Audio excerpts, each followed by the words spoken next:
The first thing I noticed when I woke up the next morning was the glow of my phone. Hundreds of notifications bearing the hashtag #NewsmarChoice0. Overnight, your timelines had flooded with silent guitars dusted off, language apps reinstalled, camera rolls showing half-finished canvases brought back to life. I saw a chef plating a dish they'd sworn off years ago, an accountant publishing a midnight poem, a teenager rehearsing choreography in the flicker of hallway light. Your ripples had already begun, and so had mine. I arrived at the office just after dawn, armed with my resurrected artist's mindset and a backpack stuffed with watercolor markers, color swatches, and a single sheet of matte illustration board. The cubicle maze still smelled faintly of copier toner, but today felt different, charged like the air before a storm breaks. I set to work, reframing my weekly progress report. Instead of bullet points, I sketched flowcharts that curved like rivers, using blues to signal tasks in motion and vibrant oranges for milestones reached. Where a bar graph would normally sit, I rendered a triptych of tiny canvases, boxes opening, gears turning, a seed sprouting. It wasn't the Uffizi gallery, but it was undeniably alive. By 10 a.m., the first onlooker appeared. It was Joanna from marketing, coffee mug, hovering halfway to her lips. She squinted at my storyboard, eyes widening.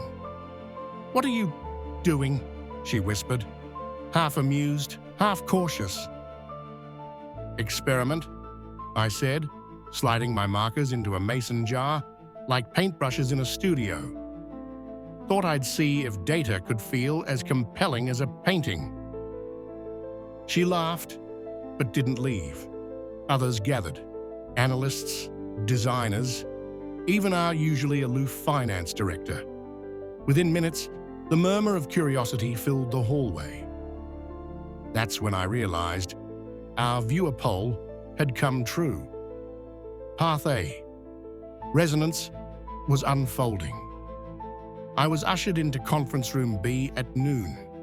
The glass walls reflected a ring of managers who had already pulled my storyboard into a slide deck. They asked how quickly I could adapt the entire quarterly report into this visual language. My heart hammered with a cocktail of excitement and fear. As they spoke, I sensed the pivot from curiosity to adoption. Someone suggested a visual-first workshop. Another proposed we pitch this style to our biggest client. The cube walls were shaking, not from literal movement, but from a tide of imaginative momentum sweeping through. The resonance was intoxicating. My private choice 0 had magnified into an office-wide ripple in less than 6 hours. But as day turned to dusk, Path B, resistance, knocked at the door. During the final review, the senior vice president strode in, arms crossed, tie sharp as a scalpel. "What happened to standard formatting?" he asked, voice measured. "Our stakeholders expect clarity, not art." He said the word as if it was spilled coffee on a white shirt. Silence pooled around the table. I felt the surge of earlier confidence hitch. This was the moment of friction we all face, when the untaken path collides with the ingrained path and demands justification. I inhaled slowly, counting heartbeats. "Clarity isn't in bullet points," I replied. "It's in comprehension. These visuals tell the same story, just in a way that engages the mind's pattern recognition. Give me 5 minutes to prove it." He nodded, skeptical, but curious. I presented 2 slides, one classic deck, one storyboard. Then I asked the room to answer 10 quick-fire questions. Which slide revealed bottlenecks faster? which exposed hidden redundancies, which sparked new solutions. 9 out of 10 answers favored the storyboard. The SVP frowned, then, almost imperceptibly, smiled. He tapped a pen on the table. "All right," he said, "run a pilot." Resistance didn't vanish. It transformed into cautious support. The branch paths converged, resonance tempered by constructive challenge. When I stepped outside into the evening drizzle, my phone buzzed with updates under Action Choice 0.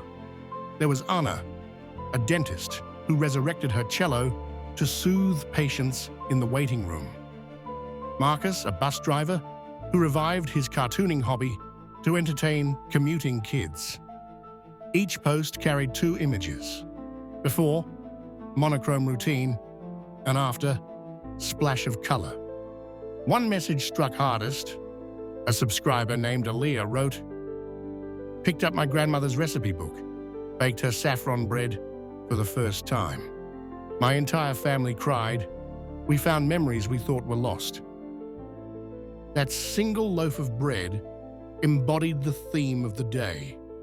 Rediscovered identity isn't a private affair. It nourishes everyone around you. Inspired by the tide of shared stories, I converted my apartment living room into a Saturday studio. No easels, just floor space, scrap paper, and leftover paint. I turned on a time-lapse camera and began painting an updated Fragments of Rain, the triptych from our Florence timeline, now reimagined with corporate icons melting into fluid color.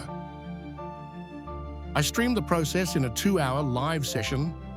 Viewers in chat suggested color combos, shapes, even soundtrack cues. A commenter from Ghana asked for Adinkra symbols. Another from Brazil requested a dash of samba palette. Together, we co-painted a piece that belonged to no single timeline, but to a global mesh of possibilities. Halfway through, I realized this is what a modern parallel life looks like. Not a solitary fork in reality, but a many-minded collaboration across digital space. Monday morning, Conference Room B felt different. My storyboard report had reached the client's inbox over the weekend. Their reply: they wanted to pilot an entire campaign using the visual approach, and they requested that I lead the design sprint. The ripple had breached corporate walls.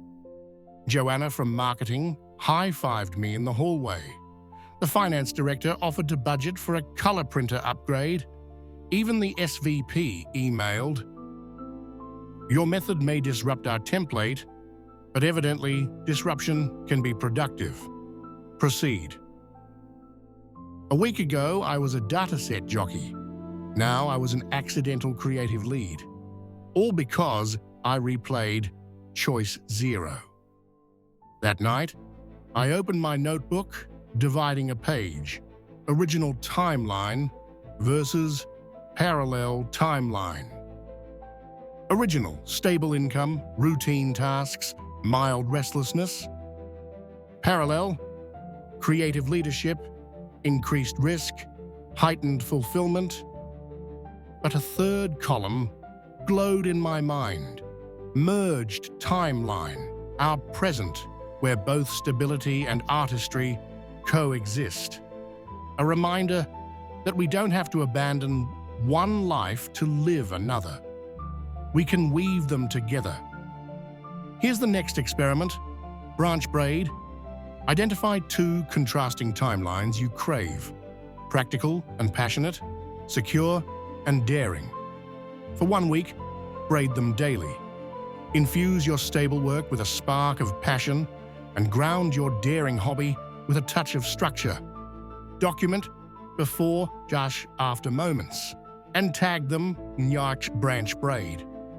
Next episode, we'll showcase the most riveting braids and explore how weaving timelines might create entirely new identities. choice. 0 taught us that one small divergence can reshape careers, kitchens, waiting rooms, and boardrooms. Resonance amplifies possibility. Resistance refines it. Together, they guide us toward a life that is both visionary and real. Thank you for walking this parallel path with me. If this episode ignited something in you, share it below. Vote in the poll. Which timeline thread do you plan to braid first? Passion into routine or structure into dreams? Until next time, keep your eyes on the corridor walls. You never know which forgotten poster will lead to the life you were meant to live.